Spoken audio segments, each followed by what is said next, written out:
And then very gently, using the brush flattened out, you can just sweep through those colours just to meld them all together. What I'm going to do is just slow down, get my edges nice and sharp. I'm going to push the brush quite hard at the base just to get that pale centre to it. And then very gently feather through. Once you're happy that the colours have all been mixed, you then wait just a few seconds. Then with your dry brush, you can then sweep very gently through, just with the tip of the brush, to get this fluting where the veins go up through the petals. So it's a little highlight in between the veins that I'm lifting out. Now don't rush this bit. You want to go quickly and steadily rather than rushing. And try and do it in 1 or 2 strokes, because any more than that you're going to upset the glaze and it won't know which direction to dry. Just as it's about to dry, you can just do very lightly through there to get a bit of texture onto that bit of the petal. Just a slightly damp brush, just whisk through that. If you leave that too late, you won't get any effect, but if you get it just right, it's quite nice. So it's literally just as the paper's gone from being shiny to dull, you get a moment where you can get that fluting just right. So while we wait for those first 2 petals to dry, I'm going to show you how to paint the underneath of the petal. I've cleaned my palette and I'm going to mix a slightly darker but paler mix, if that makes sense. So we're going to use the same colour, Windsor Violet, but I'm going to make it duller with a little bit of French Ultramarine and a little bit of Cadmium Red Deep. It'll all make sense in a minute. So that sort of gives it a slightly greyer, deeper tone. And then what we do is add some water to that. We have to sort of prepare a nice ground for putting the little hairs on there. I'm just going to mix some Cadmium Red with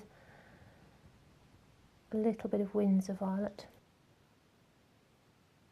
Really important that you let each of these glazes dry completely, because if you even go back slightly too soon, it could be the difference between success and failure. So make sure that each layer is completely dry. So put a nice light glaze on that. Quite a lot of pink through there. Because this is paler and has got more sort of flutes on it, each little glaze will dry, allowing that light to shine through. So this is quite interesting, this petal. Lots of little patches of colour to think about. And you're sandwiching all these colours together, which will help to create that iridescence, which is very important.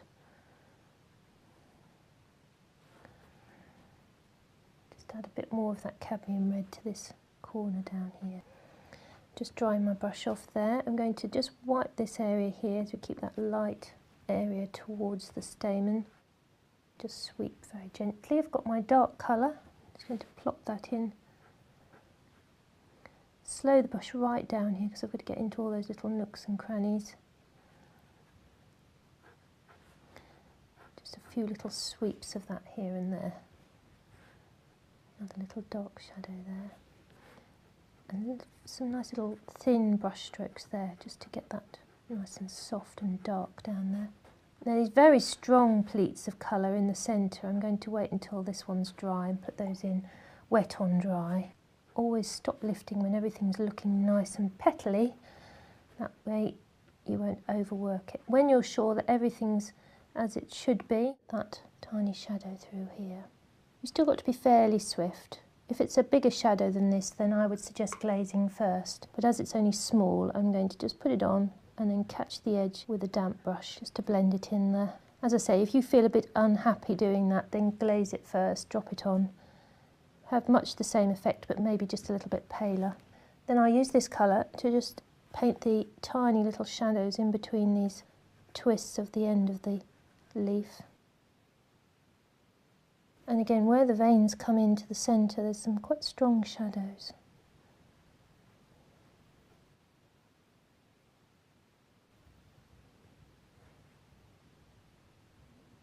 then each of these I'll just soften the edge to one side.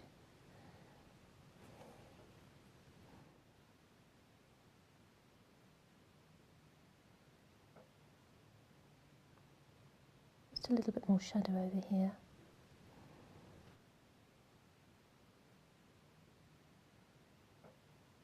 I always find it a little bit easier to do it this way, because if you're just doing a small area, you haven't got quite so much waiting time between glazes.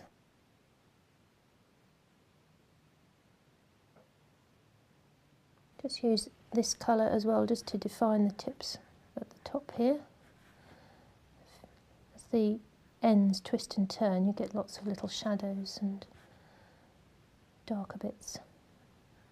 And then I'm going to go over to my original brighter mix and make them a bit greener.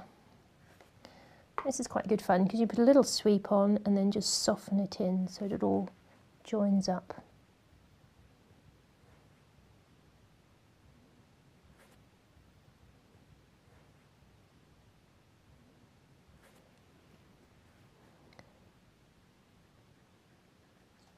And when you're painting these in, you can leave little chinks of light there to show the edge of one, where one starts and the other one finishes. Little sweep there.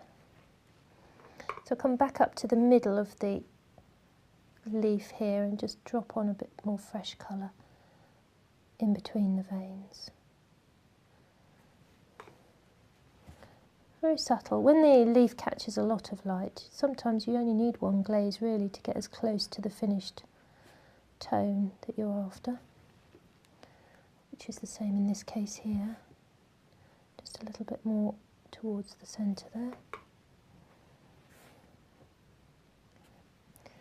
And just a touch more green coming in here. And we'll leave that to dry, and then we can work on the stalk.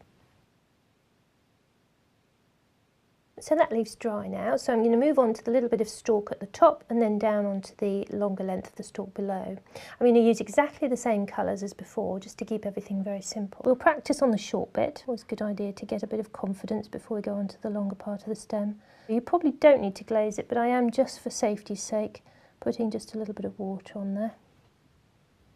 So mix up that colour again. If your puddle of paint has started to dry out, always add a little bit of water just to liven it up. So put that nice fresh colour on all the way down. Just be very careful when you meet the flower that you don't overlap. Down to that centre piece there. I'm going to lift out a bit of diagonal light here, because obviously this is causing shadow here, so we're going to just lift the light through there. And just drop in a bit of fresher green towards the base there.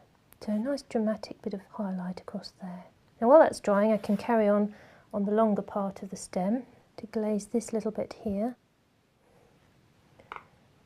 And mix, give that little colour a bit more of a mix.